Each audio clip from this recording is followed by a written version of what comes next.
sekalian, beliau selalu dalam keadaan sehat walafiat, panjang umur di taatillah untuk terus membina umat ke jalan yang lebih baik. Para tokoh agama, para tokoh masyarakat, bapak kepala desa, bapak-bapak, ibu-ibu, semua jemaah tamu undangan yang tidak sempat kami sebut satu persatu, tetapi tidak mengurangi rasa hormat kami. Alhamdulillah, Bapak Ibu sekalian, pada pagi menjelang siang hari ini kita bersama-sama bisa berkumpul di salah satu rumah Allah Subhanahu wa taala untuk mengenang, untuk memperingati satu kejadian dahsyat yang pernah terjadi dalam sejarah Islam. Mudah-mudahan Bapak Ibu sekalian, perkumpulan yang ini semua pada pagi siang hari ini menjadi catatan amal soleh kita nanti di hadapan Allah Subhanahu wa taala. Amin Allahumma amin. Selawat berkirim salam kepada baginda Rasulullah Sallallahu Alaihi Wasallam. Tak terlupakan juga kepada keluarga, sahabat, pengikut-pengikut beliau, dan kita semua tentunya selaku umat beliau. Mudah-mudahan nanti di hari kiamat kita semua mendapatkan syafaat dari beliau.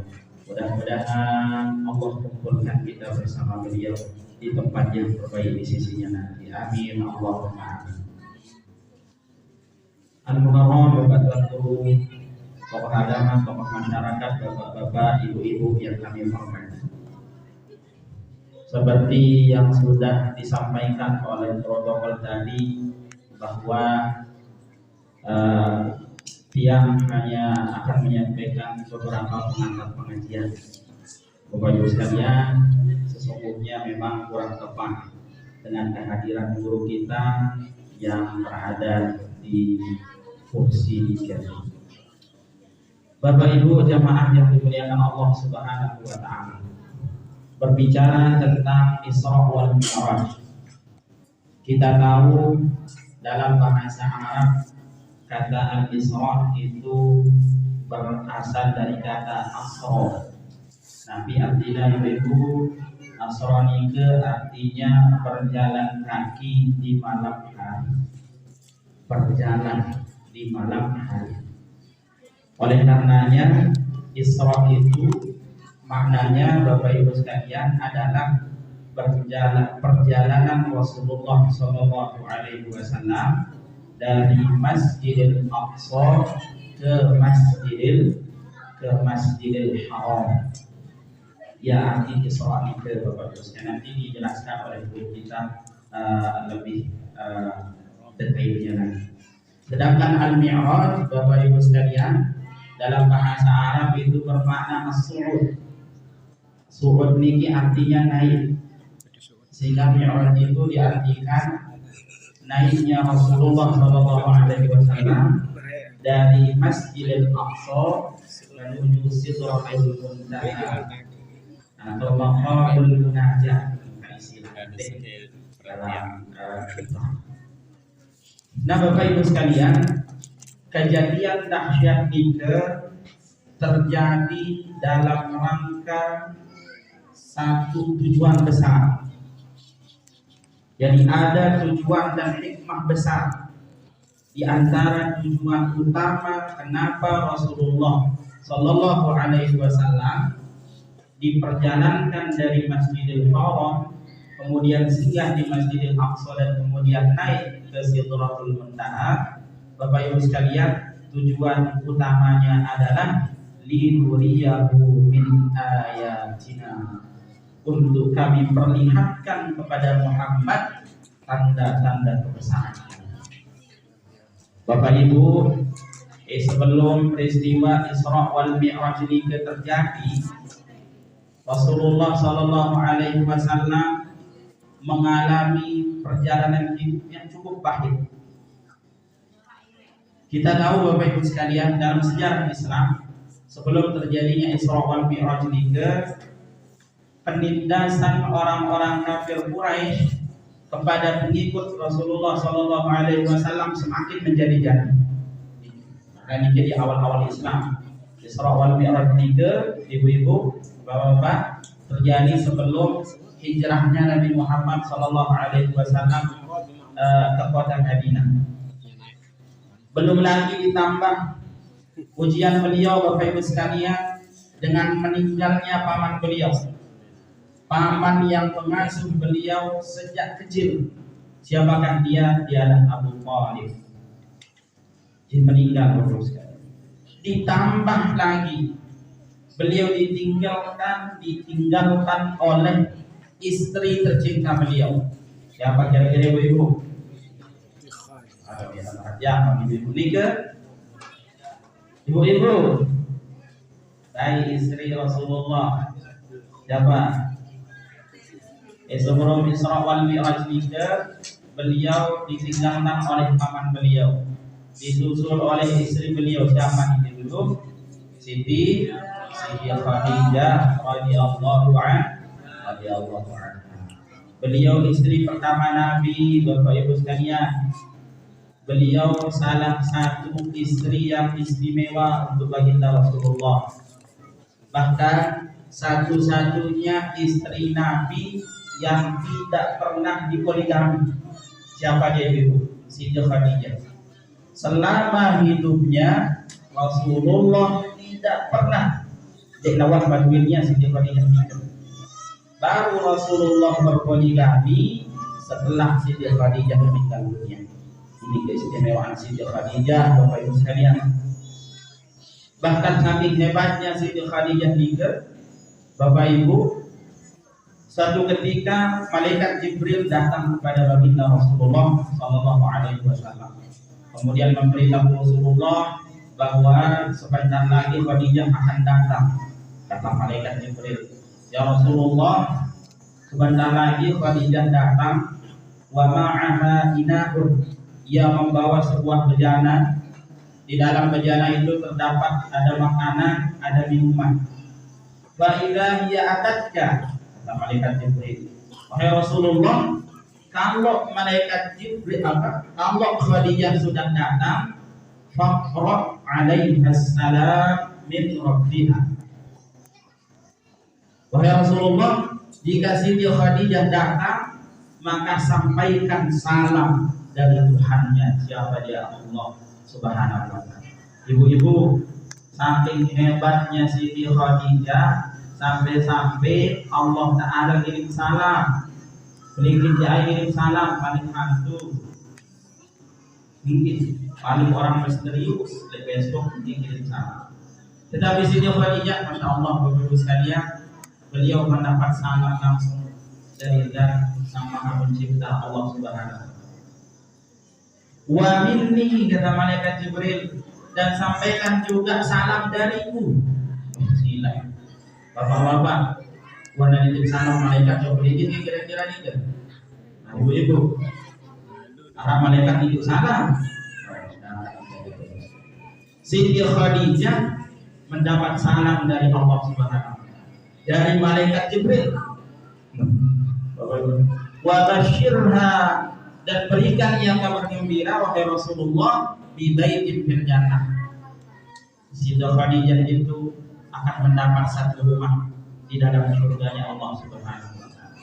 Ya, salah satu sahabat Nabi sekaligus istri beliau yang terjamin masuk surga itu adalah Siti Khadijah radhiyallahu anha.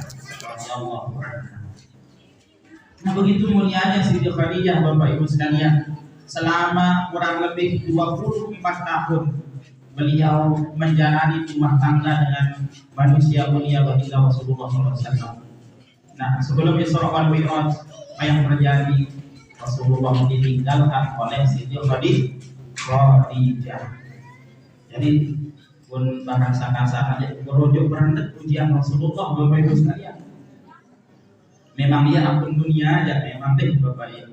Semakin tinggi derajat seseorang, semakin luwih ujian itu oleh dunia ini. Kata ulama, dunia darul mihan. Dunia itu adalah tempatnya ujian.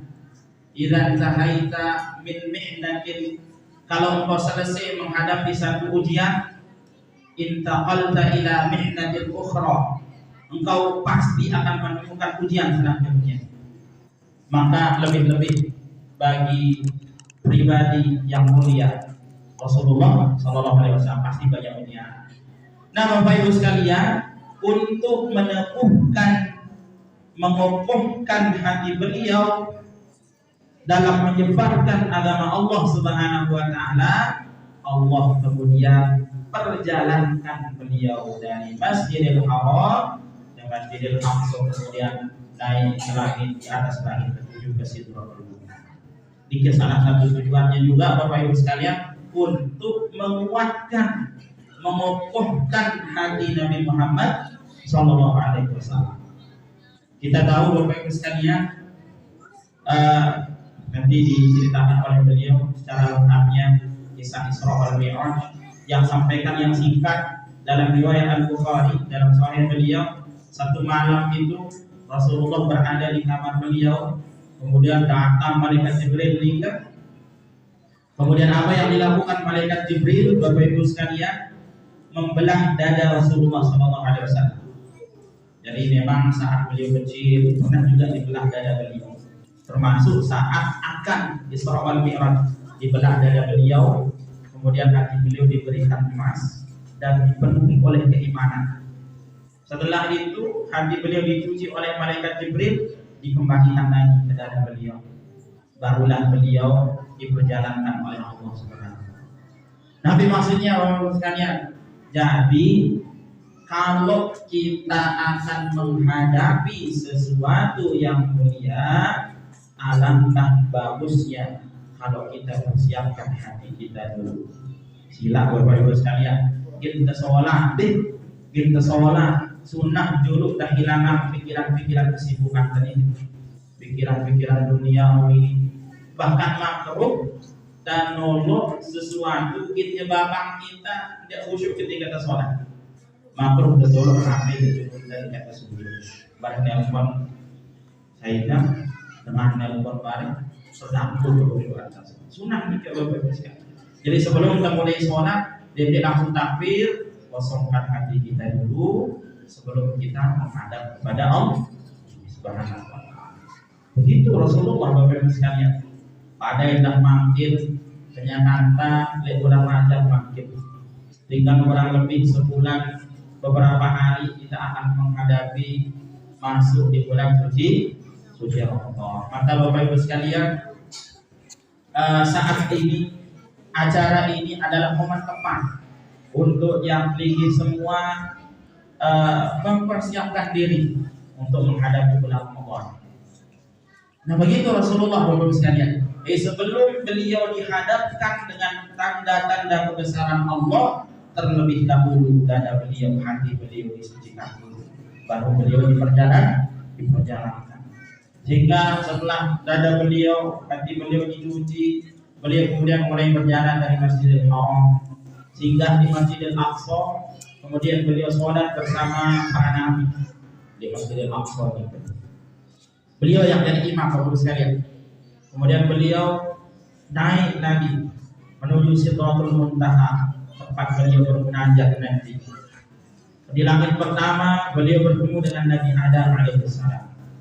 Langit kedua beliau berjumpa dengan Nabi Yahya dan Nabi Isa. Langit ketiga berjumpa dengan siapa Ibu? Kamu kan dia tahu. Langit ketiga Rasulullah saya kejar pedai. Susah. Nabi Yusuf alaihissalam. Di langit keempat beliau berjumpa dengan Nabi Idris. Di langit kelima beliau berjumpa dengan Nabi Harun alaihissalam. Di langit keenam berjumpa lagi dengan Nabi Musa. Baru di langit ketujuh Bapak sekalian berjumpa dengan Nabi Ibrahim alaihissalam. Dan kita tahu Bapak Ibu sekalian, saat Isra wal Mi'rajnya Nabi itulah beliau menerima perintah sholat lima waktu. Bahkan yang sudah kita tahu bersama, awal perintah sholat itu sebanyak 50, tetapi atas saran dan masukan dari Nabi Musa alaihi salam, beliau kembali menghadap Allah untuk meminta keringanan. Malam azal uraji'uhu wa as'aluhu takhfif hatta ja'alaha khamsan. Yang selalu, jadi begitu Nabi menerima perintah 50 sholat 3, Bapak Ibu sekalian, tulang Nabi stop sih Nabi Musa, tulang balik terlalu berat. Akhirnya sampailah sholat 5 waktu yang kita kerjakan sampai saat ini. Nah, Bapak Ibu sekalian, jamaah kaum muslimin muslimat yang dimuliakan Allah Subhanahu wa taala. Jadi yang ingin menyampaikan ada beberapa poin pelajaran yang dapat kita ambil dari peristiwa agung dan mulia ini, yaitu peristiwa Isra wal Mi'rajnya Nabi Muhammad sallallahu alaihi wasallam. Yang pertama, Bapak Ibu sekalian, bahwa setelah adanya ujian dan kesulitan yang kita hadapi, pasti akan datang cahaya kebahagiaan. Seperti Rasulullah SAW yang sebelum Isra wal Mi'raj, penindasan orang kafir semakin menjadi-jadi, ditinggalkan lagi oleh paman tercinta beliau yang selama ini mendukung dakwah beliau, Malik, wafat istri beliau Siti Khadijah, tetapi setelah itu beliau diberikan untuk melihat tanda-tanda kekuasaan. Bahkan Bapak Ibu sekalian, dalam sejarah umat manusia yang pertama kali tembus keluar angkasa itu Nabi Muhammad. Sila. Secanggih-canggih organisasi sekarang, Bapak Ibu sekalian, para ahli Amerika misalkan NASA, di Rusia pakai alam, wallahu a'lam, tepatnya di Jepang itu ada sebuah organisasi yang tujuannya itu untuk pergi keluar angkasa ke bulan. Kalaupun itu bisa, kurun waktu yang akan ditempuh itu sangat banyak, Bapak Ibu sekalian. Berbeda dengan baginda Rasulullah, keluar angkasa bahkan lewat 7 lapis langit itu hanya dalam waktu kurang dari 1 malam. Kira-kira masuk logika nggak Bapak Ibu? Karena Rasulullah perjalanan dari Masjidil Aqsa mungkin jauhnya silat, tengah pesawat doang, munek buat nyampe. Lagi ditambah dengan naik ke Sidratul Muntaha, melewati langit dunia, bahkan melewati langit ketujuh. Silat Bapak Ibu sekalian. Ya ampun, begitu subuh pagi hari, malam beliau Isra wal Mi'raj itu langsung beliau mengabarkan kepada kaumnya kala itu, Bapak Ibu sekalian. Subuh-subuhnya Rasulullah langsung menginformasikan apa yang terjadi, banyak yang tidak percaya. Jangankan dengan kafir Quraisy, Bapak Ibu sekalian, dengan Islam, dengan beriman, Malik yang murtad keluar dengan agama Islam. Mereka tinggalkan imannya gara-gara mendengar informasi Rasulullah SAW Isra Mi'raj. Karena tidak percaya, tidak mungkin baik dengan Masjidil Haram, kemudian Masjidil Aqsa, naik lagi melewati 7 lapis langit dalam kurun waktu 1 malam. Ampun tulak wali Malik silat. Taufik tulak wali itu bolak balik sebelum subuh waktu tulak beliau, insyaallah. Sehingga karena kan logika soal tadinya Bapak Ibu sekalian, sehingga peristiwa Isra wal Mi'raj ini kata ulama murni adalah mukjizat bagi Rasulullah SAW yang harus kita imani dan tak bisa ya nak takut di nabu nama joko takkan itu. Logika manusia itu terbatas Bapak Ibu sekalian. Sehingga ya Allah, banyak orang-orang beriman kembali ke agama sebelumnya. Mereka meninggalkan iman mereka. Akhirnya Bapak Ibu sekalian, setelah mereka mendengar informasi itu dari baginda Rasulullah SAW, mereka mencari Abu Bakar. Dicari Abu Bakar. Mereka menyangka bahwa teman Rasulullah Isra wal Mi'raj tadi malam itu ikut Abu Bakar. Ternyata tidak.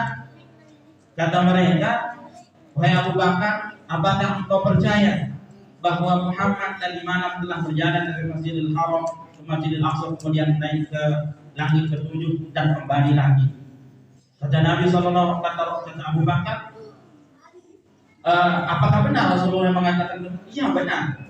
La in kana qala dzalika laqad shadaq. Oh, kalau Muhammad yang bilang seperti itu pasti benar, kata Abu Bakar.